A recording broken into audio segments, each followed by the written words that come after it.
I'm very pleased that we're going live to Redmond, Oregon, where Judy Luffman is here to teach our peace lesson. Welcome, Judy. Hi, John. Our peace lesson and prayer for today are on behalf of Ukraine, a democracy that is the second largest country in Europe in area and seventh largest by population. On Tuesday, February 22nd, Vladimir Putin, dictator of the Russian Federation, ordered a full-scale invasion of Ukraine, an attack that was completely unprovoked, initiating a war that is, from his side, wholly unjust and evil. The full extent of the unnecessary suffering this decision will bring can hardly begin to be foreseen.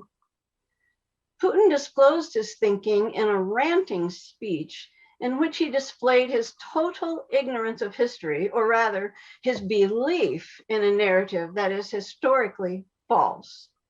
Ukrainians are their own people with their own language, with a long, rich culture, and with a tragic history of suffering at the hands of the Mongols, the Tartars, the Ottomans, the Soviets, and the Nazis, among others. Ukraine was a founding member of the United Nations in 1945, and the country regained its complete sovereignty in 1991, when over 92% of the Ukrainians voted for independence from the Soviet Union.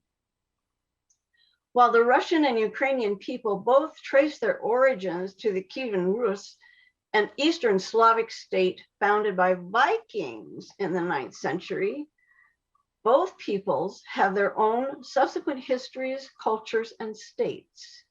Kiev is no more a part of Russia than Frankfurt, Germany, the historic homeland of the Franks, is part of France. Martin Kimani, Kenya's ambassador to the United Nations, explained the situation eloquently. He stated, "Today, across the border of every single African country live our countrymen with whom we share deep historical, cultural, and linguistic bonds. At independence,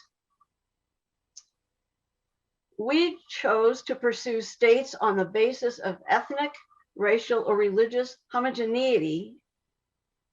Had we chosen to do that, we would still be waging bloody wars these many decades later. Instead, we agreed that we would settle for the borders that we inherited, but we would still pursue continental political, economic, and legal integration rather than form nations that looked ever backward into history with a dangerous nostalgia. We chose to look forward to a greatness none of our many nations and people had ever known." In 1994, Ukraine signed an agreement with the Russian Federation in which Ukraine agreed to give up its nuclear weapons, and Russia agreed to respect the sovereignty and territorial integrity of Ukraine in perpetuity. This guarantee, along with the post-World War II and post-Cold War framework for peace in Europe, has now been shredded by an autocrat armed with the world's largest nuclear arsenal. Will you pray with me? God of peace, may your promise of true and just peace on earth be realized.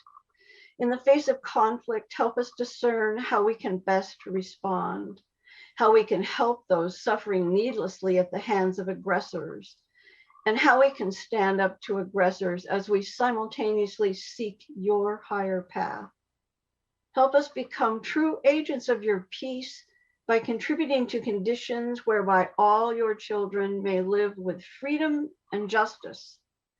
May your will be done on earth as in heaven, so that this world will one day be your peaceable kingdom. Amen.